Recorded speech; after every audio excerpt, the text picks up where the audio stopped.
Allende. ¿Cuánto nos hubiera gustado?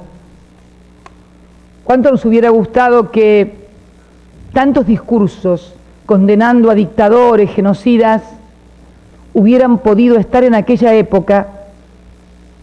¿Cómo nos hubiera gustado que vinieran a ayudar a los pueblos argentinos, chilenos y a tantos otros del continente americano, que en medio de la Guerra Fría éramos las víctimas propicias de dictadores y asesinos? Pero también se dijo acá que si bien se respetaban los derechos humanos, podría tratarse el caso de alguien que, bueno, que como fuera coincidente con los intereses de alguna potencia, se comportaran de otro modo. De estas cosas hablamos y de este doble estándar hablamos. De la necesidad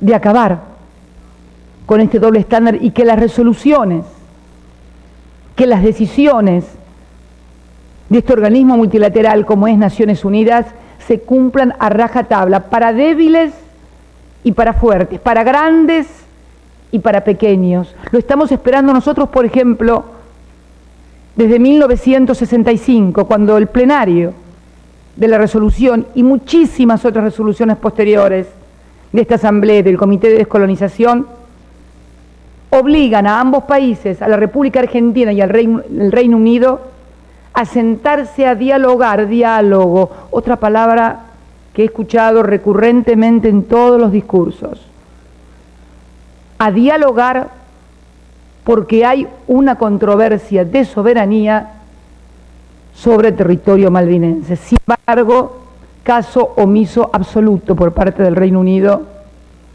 y así seguimos con esto de los dobles estándares que a algunos no les gustan que se mencionen, o las hipocresías, pero que son como las brujas, que las hay, evidentemente. Y también he escuchado, y debo decir con agrado, no solamente voy a decir las cosas que me parecen doble estándar, sino también con las que estamos de acuerdo, que finalmente se ha reconocido la necesidad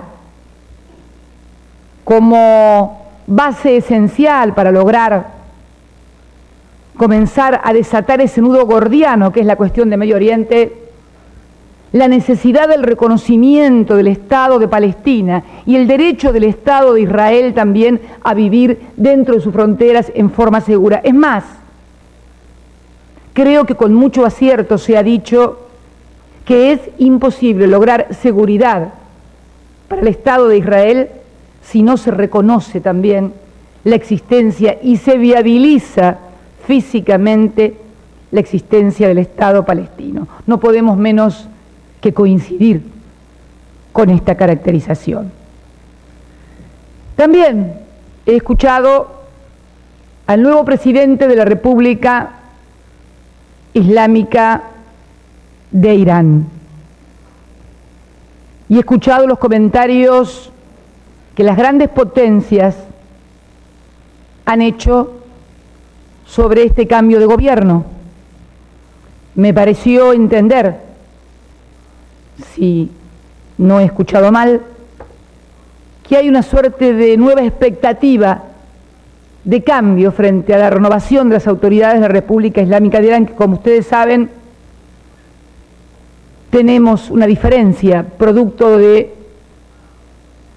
que la causa AMIA y la justicia argentina han acusado formalmente a 5 ciudadanos iraníes de haber tenido participación en la voladura de la AMIA. Desde hace 10 años, se cumplen 10 años desde que por primera vez quien fuera presidente de la Argentina a partir del 25 de mayo del año 2003, presidente Néstor Kirchner, reclamara en este mismo recinto cooperación a la República Islámica de Irán para el esclarecimiento de los hechos. Año tras año, él, hasta el año 2007. Y desde el año 2007 hasta la fecha, quien habla, también hemos venido reclamando esto. Es más, hace un año recibimos una respuesta por parte del entonces canciller iraní para entablar una conversación y arribar a un acuerdo de cooperación. ¿Por qué? Y por una razón muy sencilla. Porque la causa está estancada desde hace 19 años, no se moviliza, y si hay 5 acusados iraníes, con los únicos que puedo y tengo que hablar para que el juez pueda tomar una declaración a estos 5 ciudadanos, es obviamente con la República de Irán. Parece muy obvio, pero muchas veces en este mundo tan particular, y en mi país también, que es un poco particular, hay que explicar las cosas obvias. Lo cierto es que también escuché hablar hoy de elecciones imperfectas. Me gustó el término que utilizó un presidente, elecciones imperfectas. Creo que cuando la Argentina vino pidiendo la cooperación durante 10 años y de repente alguien a quien ha venido demandando la cooperación dice, bueno, vamos a conversar, vamos a cooperar, me parece que no había otra elección posible que sentarse. Esto fue utilizado internamente en nuestro país para atacarnos políticamente. Y también aquí, en Estados Unidos, por los fondos buitres, para ponernos en contra del Congreso americano y decir que estábamos haciendo un acuerdo con Irán. Sí, claro, un tratado con Irán. ¿Pero sobre qué? ¿Sobre armas nucleares? No. ¿Sobre una alianza estratégica para atacar Occidente? No. ¿Sobre un acuerdo para convertirnos al Islam? Tampoco. Simplemente el acuerdo era destrabar la cuestión procesal y permitir tomar declaración a los acusados por la justicia argentina y al mismo tiempo la garantía del debido proceso con una comisión de juristas internacionales que no fueran ni iraníes ni argentinos, que garantizaran, sin ser vinculante, el debido proceso. En mi país, ese tratado ya fue aprobado hace 9 meses, casi diría que está por nacer el niño, si lo midiera en términos biológicos y de parto. Fue aprobado por todos los organismos competentes, el Parlamento, fue publicado en el Boletín Oficial. El mundo tiene conocimiento que Argentina ha dado cumplimiento a este tratado. A los que decían que era tan conveniente para Irán, diríamos que después de 9 años sin tener ninguna noticia, ni ninguna notificación, ni ninguna aprobación por parte de las autoridades, me permito dudar de que realmente no tuviéramos razón nosotros cuando afirmábamos y decíamos que era un instrumento para destrabar la cuestión. Lo cierto es que hay nuevo gobierno. Lo cierto es que esperamos que este nuevo gobierno, a quien también escuché atentamente en el discurso y también leí declaraciones del actual presidente de la República Islámica de Irán, que dijo que de ninguna manera se niega el holocausto, es, creo, algo muy importante, lo es por lo menos para mí y creo que lo es para muchísimos ciudadanos globales, ciudadanos del mundo, que hoy inclusive en su discurso manifestó que precisamente la sociedad iraní había dado muestras a través de esta elección, desplazando a quien tenía posturas,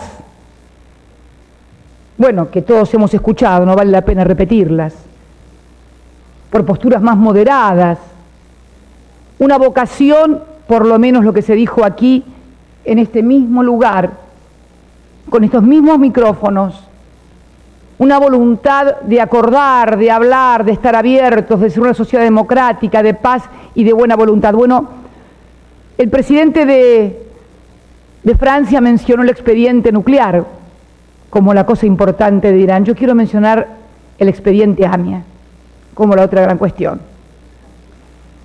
Dijeron que van a dar muestras abriéndose a una negociación en el tema de que no quieren armas para uso militar. O sea que van a adherir, por lo menos es lo que entendí, a lo que adherimos nosotros, a la no proliferación. Ahora esperamos que nos digan si se ha aprobado el acuerdo, cuándo se va a aprobar en caso negativo, y que además pudiésemos tener una fecha de conformación de la comisión y una fecha también para que el juez argentino pueda ir a Teherán. Sí, a Teherán. No tenemos miedo, vamos a ir a Teherán. No tenemos miedo porque además creemos en la buena voluntad de la gente y no tenemos por qué no creer que quieren la paz. Todos los que pasaron hablando por acá, todos dijeron que quieren la paz, que se aman los unos con los otros, así que les creemos a todos.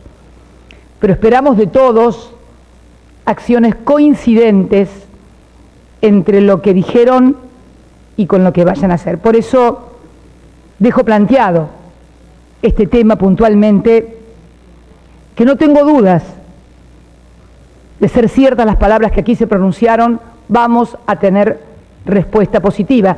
Digo esto para que no se confunda, nuestra profunda convicción con las normas del derecho internacional, tampoco se confunda nuestra paciencia con ingenuidad o estupidez. Queremos, creo que ha pasado un tiempo más que prudencial, respuestas.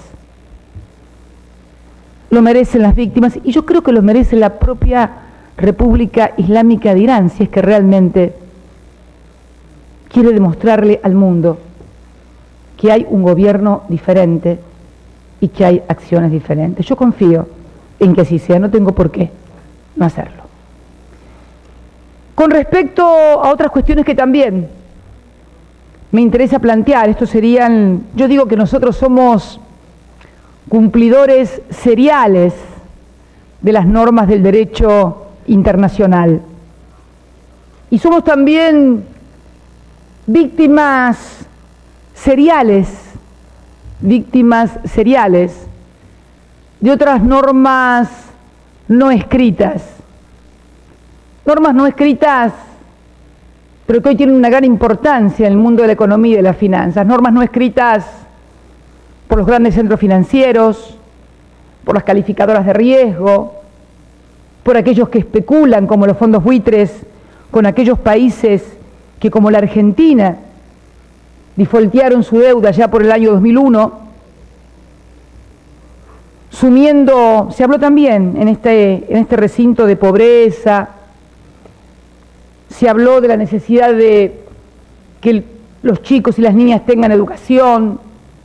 Yo quiero leer dos párrafos del discurso del señor secretario general de Naciones Unidas. Uno que se refiere a las armas, donde habla de la pobreza y señala que, mientras tanto, en momentos de necesidades humanas apremiantes, el gasto en armas continúa siendo absurdamente elevado.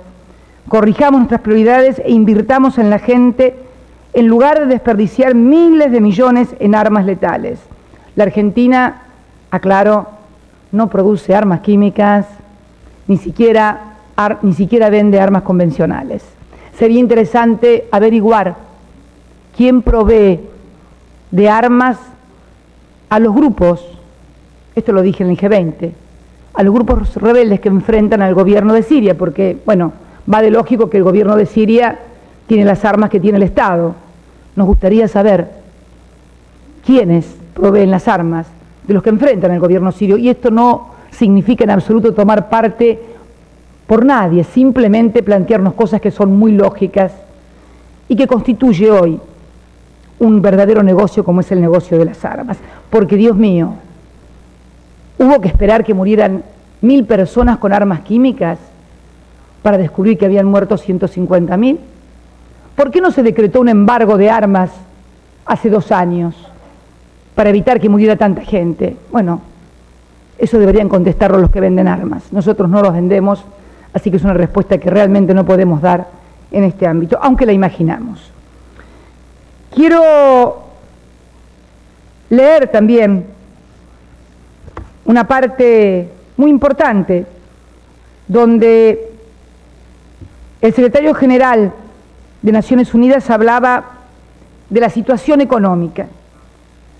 Porque si bien toda esta asamblea fue cruzada por la cuestión siria, está claro que la crisis económica que comenzó aquí en Estados Unidos con la caída de Lehman Brothers en 2008 y que, pese a los discursos y pese a las cosas, sigue produciendo una situación volátil, quebradiza, como se dijo. Quebradiza es un término que se utilizó mucho, no acá sino en el G20, quebradizo.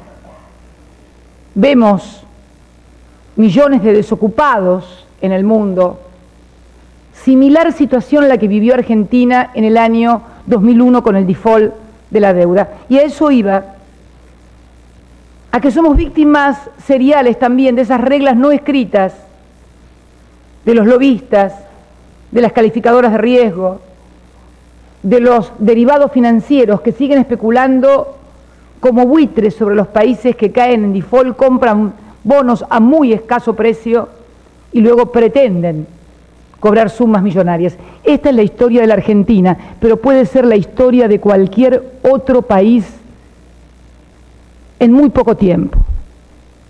La Argentina, a partir del gobierno del presidente Kirchner, del 25 de mayo de 2003, comenzó a dedicarse a ver cómo podíamos salir de esa deuda que significaba el 160% del PBI de nuestro país. 25% de desocupación, 54% de pobreza, 30 y pico % de indigencia. Muchos países que hoy también podrían verse reflejados. En el año 2005 se produce la primera reestructuración de la deuda. Entra un 76% de los acreedores. Durante mi gestión, en el año 2010, se vuelve a abrir el canje de la deuda y llegamos a un 93% de los acreedores de la deuda. Tengan en cuenta ustedes que en cualquier país que tiene una ley de quiebras, cuando quiebran las empresas, se requiere para llegar a un acuerdo, por lo menos en la Argentina, que estén de acuerdo un 66% de los acreedores para que el juez de la quiebra obligue al resto de los acreedores a aceptar ese acuerdo. Aquí en Estados Unidos creo que es también la misma cifra, el 66%. Es más, aquí en Estados Unidos pueden quebrar hasta las municipalidades y un juez puede determinar que si es necesaria la sustentabilidad de la municipalidad puede haber menos del 66%. Lo cierto es que la Argentina en el año 2010 había llegado y ha llegado a un acuerdo con el 93% de sus acreedores. Y desde entonces, desde el año 2005 a la fecha, ha pagado en término y rigurosamente cada uno de los vencimientos de su deuda. A punto tal que el último pago se hizo hace pocos días, era un bono con legislación local, con legislación argentina, pagadero en Buenos Aires, se pagaron 2.070 millones de dólares y de aquel 160% del PBI hoy estamos en un 45, un poco menos del PBI de deuda, de la cual gran parte es dentro del propio sector público y en moneda extranjera la Argentina está debiendo solamente el 8,7% de su PBI, tanto a tenedores privados nacionales como extranjeros. Pero reitero, venimos cumpliendo rigurosamente. Este aquí, que en el año 2008, 7 años después de que la Argentina había defaulteado su deuda, fondos buitres, como se los llama, yo digo, esta es una ONU entre los buitres de la deuda y los halcones de la guerra. Es peor que la de los pájaros de Hitchcock, por lo menos Hitchcock era un buen director. Pero lo cierto es que compraron por 40 millones de dólares bonos que hoy pretenden cobrar por afuera del acuerdo de los acreedores que acordaron quitas, que acordaron periodos de plazo, como es en todo grupo de acreedores que quieren cobrar y entonces se establecen quitas y plazos de pago. Quieren cobrar la totalidad a valor nominal del bono sin ningún plazo, ni quita, ni espera.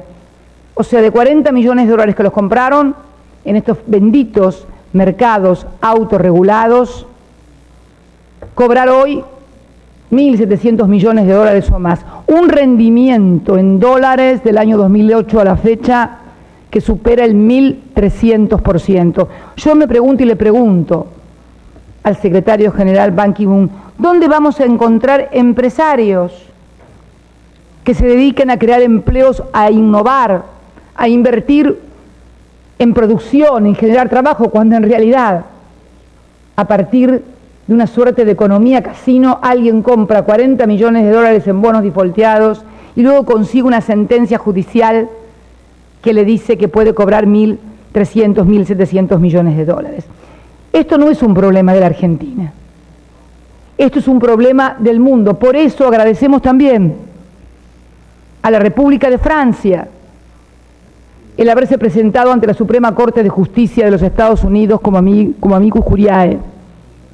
También agradecemos a la ex titular del Fondo Monetario, Anne Kruger, que no es precisamente una amiga ni nunca lo fue de la República Argentina, que también lo hizo. Y recordamos a aquel secretario del Tesoro americano, Paul O'Neill, que cuando decidieron soltarle a la mano a la Argentina en el año 2001, con una crisis social, institucional y más de 30 muertos por represión en las calles, dijo que los plomeros americanos o norteamericanos no tenían por qué pagar la fiesta de los argentinos. Yo digo hoy que los millones de argentinos que recuperaron el trabajo, los millones de argentinos que volvieron a tener esperanzas e ilusiones, los científicos que retornaron al país, los chicos que volvieron a tener educación, tampoco tienen por qué pagar la fiesta de los lobistas, que porque participan en campañas políticas y ponen plata en las campañas de los políticos aquí, tienen el poder de lobby suficiente para lograr hacer tambalear el sistema financiero internacional. Qué cosa, ¿no?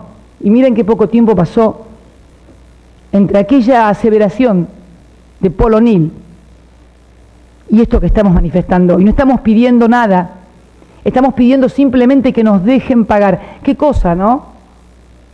De haber defaulteado la deuda, hoy no nos quieren dejar pagar la deuda. Resulta casi absurdo en un mundo que se debate en reestructuraciones de deudas, en millones de hombres y mujeres, inclusive aquí en Estados Unidos. Uno puede ver hombres y mujeres sin trabajo, que han perdido su casa, que han visto disminuido su empleo, ni que hablar en una Europa devastada. Obviamente, la Argentina y muchos de los que estamos sentados aquí no tenemos la suerte de ser países que emitamos moneda de reserva. Pero lo cierto es que hemos evidenciado una voluntad de cumplimiento que creo que debe ser reconocida bajo pena de que en realidad se quiere instalar una doctrina de que se quiera castigar o escarmentar a la Argentina porque pudo salir del pozo, pudo generar empleo, pudo generar crecimiento, pudo pagarle a sus acreedores sin las recetas que se le querían imponer desde el Fondo Monetario Internacional. Dicho sea de paso, la necesidad también de determinar una ley global, una regulación global de mercados y una intervención, porque ha habido declaraciones fantásticas del G20 en cuanto a las guaridas fiscales, calificadoras de riesgos, movimientos de capitales, pero lo cierto es que el mundo necesita de una normativa global para una gobernanza global.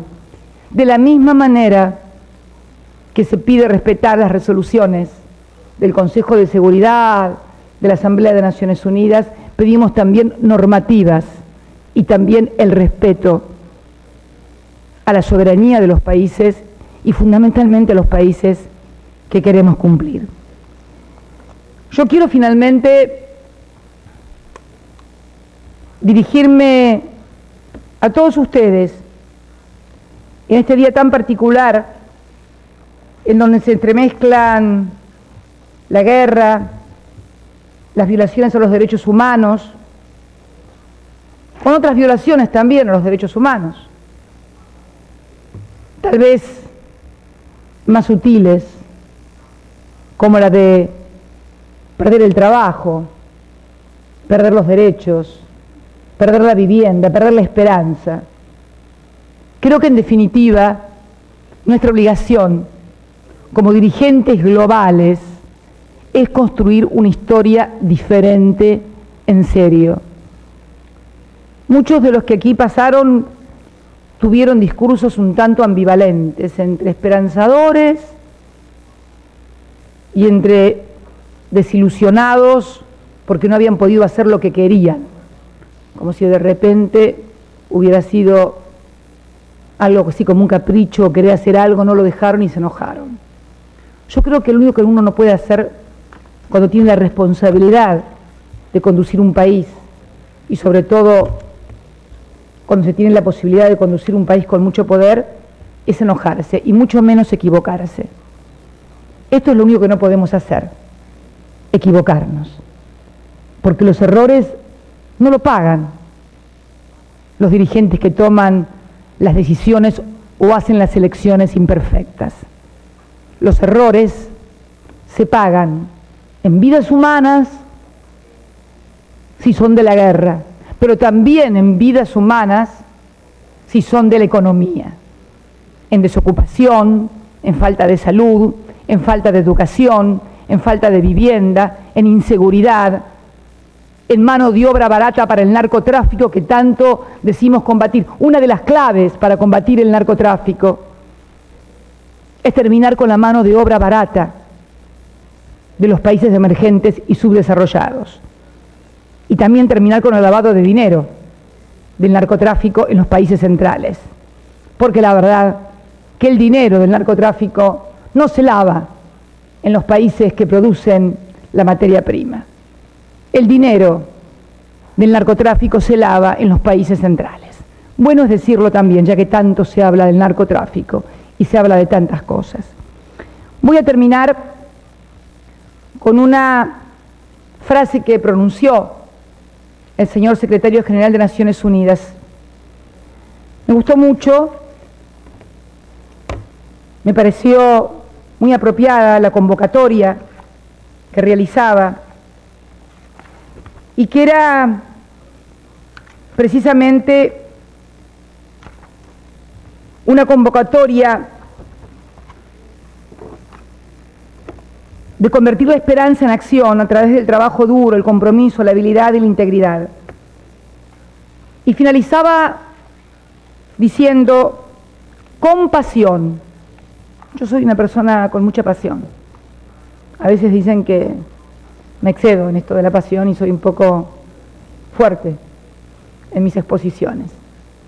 Pero bueno, con pasión, pero sobre todo con compasión, podemos construir el futuro que su gente desea y que nuestro mundo necesita. Con pasión, con pasión. No es la primera vez que escucho esta palabra.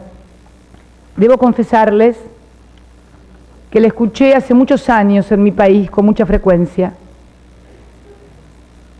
Tal vez no la entendí en ese momento por esto de la pasión, ¿no? La pronunció y la pronuncia todavía un cardenal argentino que hoy es papa, a quien también le agradezco como cristiana, la intervención fundamental que tuvo también en esto de la cuestión siria. Compasión, pasión por la esperanza, pasión por el porvenir, pasión por el futuro y compasión por los que menos tienen, por los más vulnerables, por los que esperan todo, por los que no han hecho nada para merecer la miseria y el estar dejados de la mano de Dios, con compasión para todos aquellos que son víctimas de la guerra, de la desocupación, de la miseria, de la pobreza, en definitiva, de nuestros propios fracasos como dirigencia global. Muchas gracias y muy buenas noches a todos y a todas.